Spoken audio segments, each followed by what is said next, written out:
గౌరవ సభ్యులు మనోహర్ రెడ్డి గారు సార్ తాండూరులో ఉన్న సమస్యలన్నీ కూడా చెప్పిండు.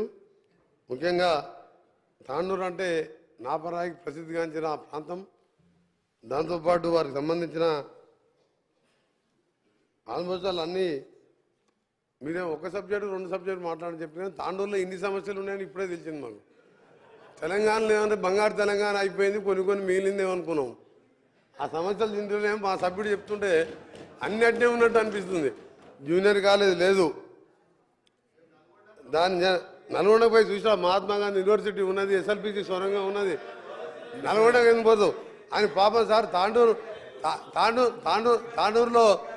తాండూరులో మా ఎమ్మెల్యేని అప్పుడు గెలిపిస్తే మా ఎమ్మెల్యేని కొనుక్కపోయింది తప్ప ఆయన అభివృద్ధి కోసం పోయిందని చెప్తే నేను అనుకున్నా అభివృద్ధి కోసం పోయిండేమో, తాండూరు బాగుపడదేమో అనుకున్నా.